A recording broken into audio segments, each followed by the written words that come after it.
Praise the Lord. Hallelujah. Calvary Abhishekam ప్రేక్షకులకు యేసుక్రీస్తు వారి పరిశుద్ధ నామములో శుభములు కలుగునుగాక.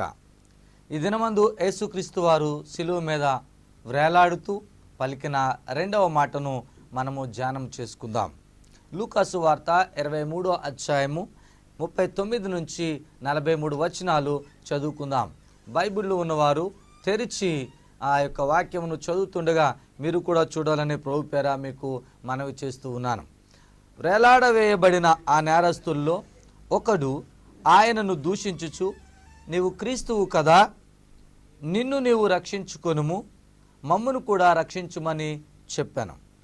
అయితే రెండవ వాడు వానిని గద్దించి, నీవు అదే శిక్షా విధులు ఉన్నావు గనుక దేవునికి భయపడవా అని చెప్పినట్టు చూస్తున్నాం.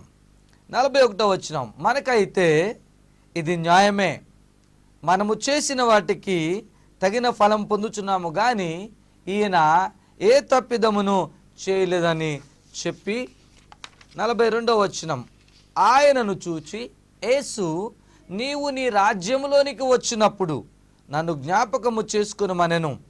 43వ వచనం, అందుకాయన వానితో, నేడు నీవు నాతో కూడా పరదైసులో ఉండు అని నిశ్చయముగా నీతో చెప్పుచున్నానెను. యేసు ప్రభువుని సిలువ వేసినప్పుడు ఆ యొక్క గొల్గొతా కొండ మీద ఇద్దరు బందిపోటు దొంగల మధ్య ఆయన సిలువను ఉంచారు. కుడివైపునున్న దొంగ పేరు డెఫ్మాసిస్ అని, ఎడమ వైపునున్న దొంగ పేరు జస్టాసిస్ అని చరిత్ర తెలియచేస్తున్నది. కుడివైపున డెఫ్మాసిస్ ఉన్నాడు, ఎడమవైపున జస్టాసిస్ ఉన్నాడు. మనము ఈ యొక్క వాక్యమును చదివినప్పుడు కుడివైపు ఉన్నటువంటి ఆయన యేసు ప్రభువును నిందించలేదని, ఎడమవైపునున్న ఆయన మాత్రమే నిందించాడని అనేక కార్యక్రమాల్లో మనము చూస్తుంటాం, తెలుసుకుంటాము, ఇదే మనసు కలిగి ఉంటాం. కానీ నిజానికి ఇరువైపులా ఉన్నటువంటి బండిపోటు దొంగలు ఇద్దరు కూడా యేసు ప్రభువుని దూషించారు, యేసు ప్రభువును నిందించారు. శాస్త్రులను, పరిసయ్యులను, ప్రధాన యాజకులను ఆయన అపహాసం చేశారు.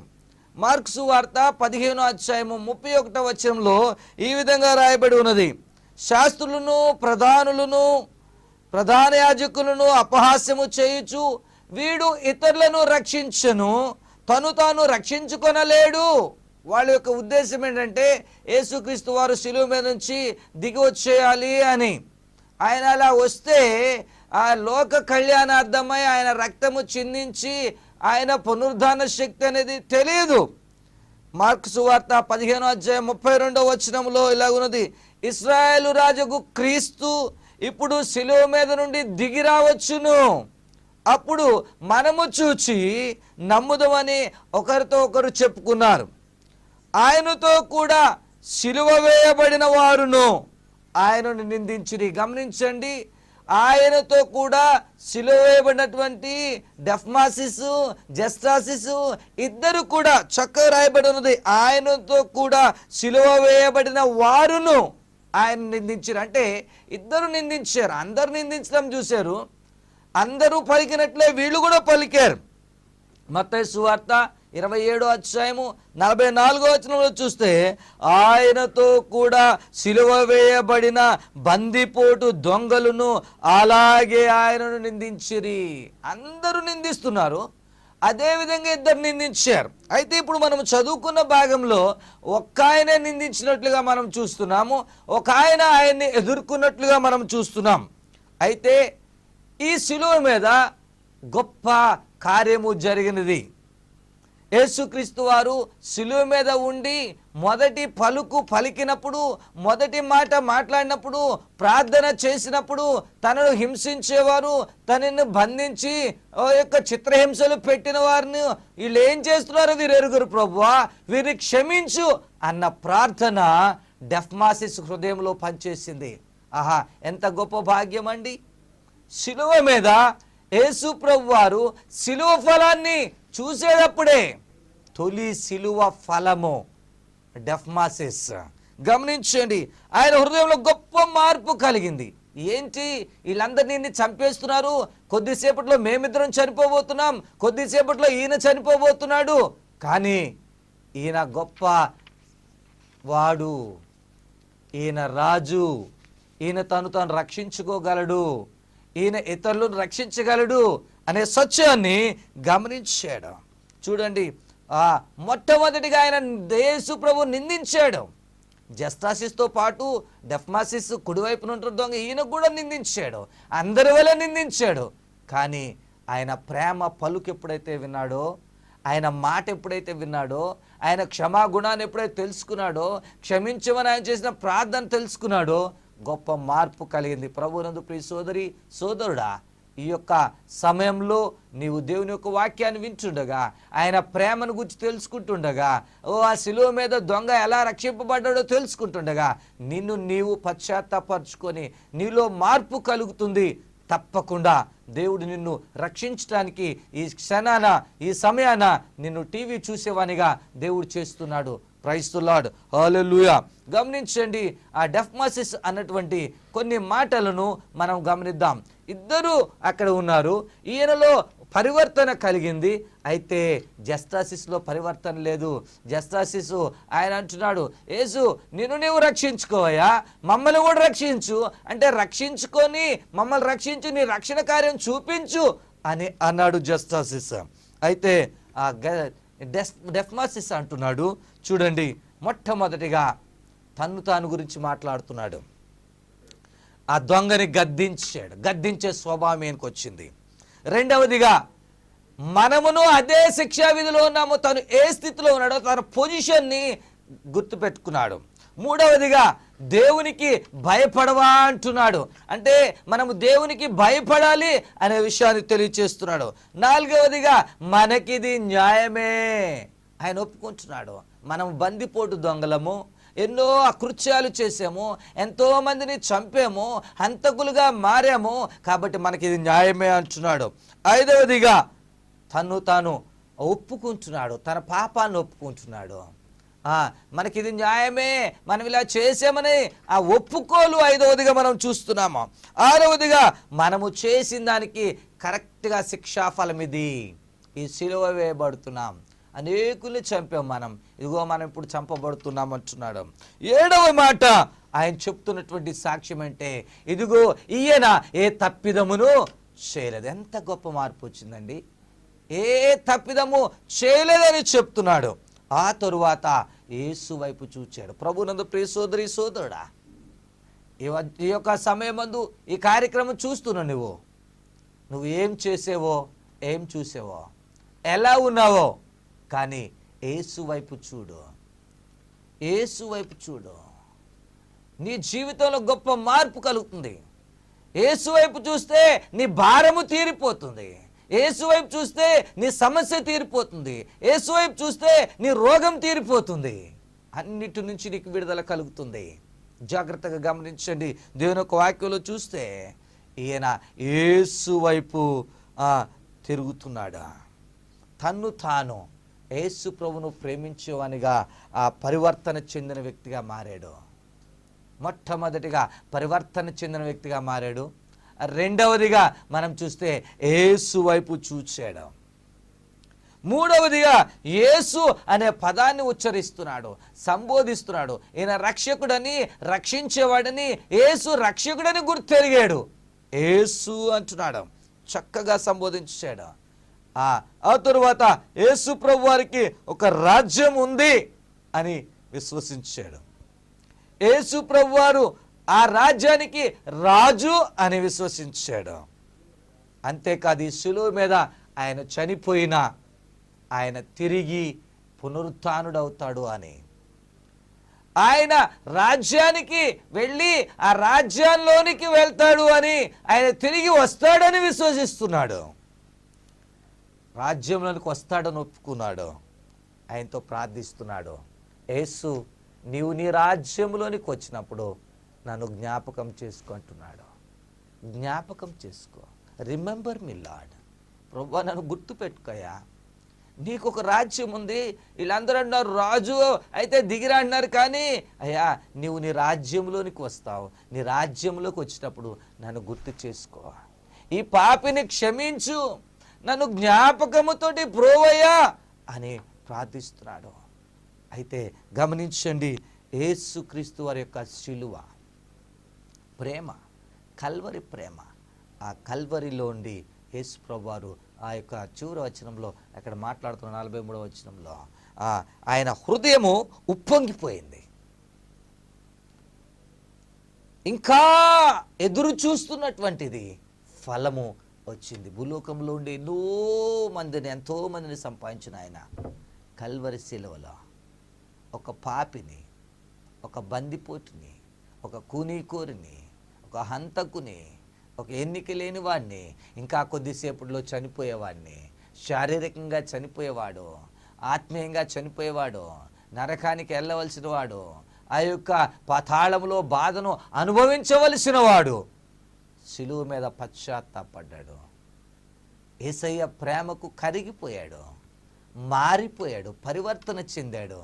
కనుక ఆయన కోరుకున్నది వెండి కోరలేదు, బంగారం కోరలేదు, ఏమీ కోరలేదు. అయ్యా నీవు నీ రాజ్యంలోకి వచ్చినప్పుడు నన్ను జ్ఞాపకము చేసుకోమంటున్నాడు. గమనించండి, పాపి ప్రార్థనకు సిలువలో జవాబు లభించింది. హల్లెలూయా, ప్రైజ్ ది లార్డ్. దేవుని నామానికి మహిమ కలుగును గాక. వెంటనే ఆ యొక్క డఫ్మాసిస్ తోటి, ఆ కుడివైపున దొంగతోటి యేసు ప్రభువారు ఈ మాటలు చెప్తున్నాడు. జాగ్రత్తగా ఆలకించండి. నెంబర్ 1 నేడు, నెంబర్ 2 నీవు, నెంబర్ 3 నాతో కూడా, నెంబర్ 4 పరదైసులో ఉండు అని, నెంబర్ 5 నిశ్చయముగా, నెంబర్ 6 నీతో, నెంబర్ 7 చెప్పుచున్నానన్ను. ఎంత చక్కని మాట అండి. నేడు నీవు నాతో కూడా పరదైసులో ఉండు అని నిశ్చయముగా నీతో చెప్పుచున్నాను. నేడు, రేపు అనలేదు. నేడు అనే సమయం ఉండగానే ఇగో ఈరోజు ఈ కార్యక్రమం వింటున్న నీ జీవితంలో దేవునిలో మార్పు కలగటానికి, నీలో దేవుడు మార్పు కలిగించడానికి, నువ్వు పశ్చాత్తాపడితే నిన్ను రక్షించడానికి ఆయన ఇష్టపడుతున్నాడు. నీ ప్రతి పాపమును నేడే, ఈనాడే ఆయన కడగటానికి ఇష్టపడుతున్నాడు. నీ కొరకు ఆయన జగత్తు పునాది వేయబడక మునిపే ప్రణాళిక కలిగి ఉన్నాడు. నేడు మీరు ఆయన మాట అంగీకరించిన ఎడల ఎంత మేలు అని కీర్తనకారుడు 95వ కీర్తన 7వ వచనంలో వ్రాస్తూ ఉన్నాడు. నేడు మీరు ఆయన మాట అంగీకరించిన ఎడల ఎంత మేలు. 2వ రాజుల గ్రంథంలో అంటున్నాడు, నేటి దినము శుభవర్తమానము గల దినము, మనము ఊరుకొననేలా అంటున్నారు కుస్తువారు. గమనించండి, నేటి దినము శుభవర్తమానము గల దినము. నేడు అనే సమయం ఉండగానే మార్పు చెందాలని దేవుని యొక్క వాక్యము తెలియచేస్తుంది. కనుక శిలువ మీద ఉన్నటువంటి ఆ యొక్క దొంగతోటి దేవుడు ఆ తర్వాత యుద్ధంలే అనలేదు. సరే నా రాజ్యంలోకి వచ్చేటప్పుడు నేను జ్ఞాపకం చేసుకుంటాలే అనలేదు. నువ్వు ఒకటి కోరితే దేవుడు అంతకంటే శ్రేష్టమైనది, విశిష్టమైనది నీ జీవితంలో ఇవ్వడానికి ఆయన ఇష్టపడుతున్నాడు, ఆయన సిద్ధపడుతున్నాడు. గమనించండి, నేడు. రెండవదిగా నీవు. వేరే వాళ్ళు కాదు, నీవే కోరుకున్న, నీవే లోబడిన, నీవే పశ్చాత్తాపడిన, నీవే విశ్వసించిన, నీవే రాజుగా గుర్తించిన, నీవే ఆయన రాజ్యాన్ని గుర్తించిన, నీవు అంటున్నాడు. నీవును ఈ నీ దినమైనందైన సమాధాన సంబంధమైన సంగతులను తెలుసుకొని నేడల నీకెంత మేలు అని లూకా సువార్త 19వ అధ్యాయము 42వ వచనంలో రాయబడి ఉన్నది. నీవును ఈ నీ దినమందైన సమాధాన సంబంధమైన సంగతులను తెలుసుకొని నేడల ఎంతో మేలు. ఆ యొక్క దొంగ సమాధాన సంబంధమైన సంగతులు తెలుసుకున్నాడు కనుక ఆయనకి మేలు జరుగుతుందని నేడు నీవు అని యేసు ప్రభువారు అంటున్నారు. అనుకూల సమయమందు నీ మొర ఆలకించి తిని, రక్షణ దినమందు నిన్ను ఆదుకొంటిని. అనుకూలమైన సమయం దొంగ మాట్లాడాడు. అది రక్షణ దినం, నేడే రక్షణ దినం అని యేసు ప్రభువారు బోధ చేస్తున్నారు. ఇది 2 కొరింథీ 6వ అధ్యాయము 2వ వచనంలో మనము చూడగలం. మూడవదిగా నాతో కూడా సన్నిధి అండి, సహవాసము. దేవునితో మానవుడు, మానవునితో దేవుడు, యేసు ప్రభు వారితోటి వెళ్తున్నాడు డెఫ్మాసిస్ని ఎంట పెట్టుకుని వెళ్తున్నాడు యేసు ప్రభు వారు. చూడండి 16వ కీర్తన 11వ వచనం ఉంది, జీవ మార్గమును నీవు నాకు తెలియచేయుదువు, నీ సన్నిధిని సంపూర్ణ సంతోషము గలదు, నీ కుడి చేతిలో నిత్య సుఖములు ఉన్నవి. ప్రైజ్ ది లార్డ్, హల్లెలూయా. గమనించండి, ఇదిగో నేను తలుపు నొద్ద నుండి తట్టుచున్నాను, ఎవడైనను నా స్వరము విని తలుపు తీసినలా నేను అతని యొద్దకు వచ్చి అతనితో నేనును నాతో కూడా అతడును భోజనము చేయుదుమని ప్రకటన గ్రంథము 3:20 రాయబడి ఉంది. నువ్వు గనక నీ హృదయం తలుపు తీస్తే ఇదిగో ఆ దొంగతో ఉన్న దేవుడు ఇదిగో నీతో కూడా ఉండటానికి ఆయన ఇష్టపడుతున్నాడు. గమనించండి, పేతురు యోహానులు ఎంతో ధైర్యాన్ని ప్రదర్శించినప్పుడు అక్కడ ఉన్న వారందరూ వారి ధైర్యాన్ని చూచి విస్మయం ఉంది. వారు ఒక చక్కని మాట అంటున్నారు, వారు యేసుతో కూడా ఉండిన వారిని గుర్తెరిగారు. నువ్వు యేసుతో ఉంటే నిన్ను అందరూ యేసుతో ఉన్నటువంటి విధానాన్ని గుర్తెరగలరనే సత్యాన్ని మనం తెలుసుకోవాలి. నోవాహు 300 సంవత్సరాలు దేవునితో కూడా నడిచాడు. గమనించండి, నీతిపరుడును నిందారహితుడిగా ఉండగలిగాడు. హనోకు దేవునితోటి నడిచాడు. తర్వాత దేవుడు అతన్ని తీసుకొని వెళ్ళినట్లు దేవుని యొక్క వాక్యం ద్వారా మనం చూస్తాము. ఆ తరువాత మనం చూస్తే పరదైసులో ఉంటావు అన్నాడు. ఎంత చక్కని మాట. పరదైసును యేసు ప్రభు వారు ఓపెన్ చేశారు. ఆ పరదైసు అనగా నీతిమంతులు రక్షింపబడిన వారు యేసు ప్రభువుతో అక్కడికి ఉంటారు. రక్షింపబడిన వారు ఉండే స్థలము అని ఉంది. పర్షియా భాషా పదం ఇది. ఒక చాలా అందమైన ఉద్యానవనము అని అర్థము. ఈ యొక్క పరదైసు అన్నమాట 2 కొరింథీయులో 12:4 చూడొచ్చు. అతడు పరదైసు అనగా 3వ ఆకాశం అని చెప్పబడి ఉంది. దానిలో కొనుపబడ్డాడు. వచింప శక్యము మాటలు అతడు విన్నాడు పరదైసులో. ఆ మాటలు మనుష్యుడు పలుకకూడదు అని చెప్పి ఆ మాటలను చెప్పలేదు, కానీ పరదైసు గురించి చెప్పడము విన్నాం. పరదైసుకి తీసుకెళ్ళి, ఎందుకంటే పరదైసులో జీవ వృక్షం ఉంటుంది. హల్లెలూయా, హల్లెలూయా. ఆదికాండము 2:9 22 జీవ వృక్ష ఫలమును అది తీసుకొని ఉంటే తింటే నిత్యము జీవిస్తారు అని రాయబడి ఉన్నది. ఆ యొక్క జీవవృక్ష 3 వృక్షాలు ఉన్నాయి ఏదెను తోటలో. ఇది ఒక జీవవృక్ష ఫలము. అది తినకుండాలాగిన వారిని దేవుడు పాపం చేసినంత బయటికి పంపించాడు. ఆ వృక్ష ఫలాలను తినిపించాలనుకుంటున్నాడు. ప్రకటన గ్రంథము 2:7 రాయబడిందండి, చెవి గలవాడు ఆత్మ సంగములతో చెప్పుచున్న మాట వినుగాక, జయించు వానికి దేవుని పరదైసులో ఉన్న జీవవృక్ష ఫలములు భుజింపనిత్తును.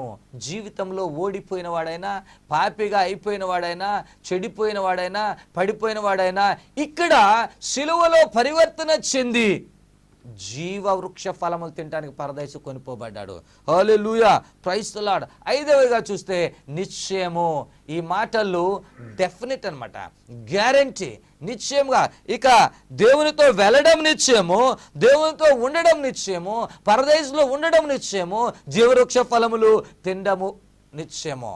6వదిగా నీతో ప్రత్యక్షత, ప్రత్యేకత. ఎవరితో కాదు, నీతోటే. ఇగో ఈ కార్యక్రమం చూస్తున్నాను, నీవు అలాంటి పరివర్తన చెందితే రక్షణ నీకు బహు దగ్గరగా ఉన్నది.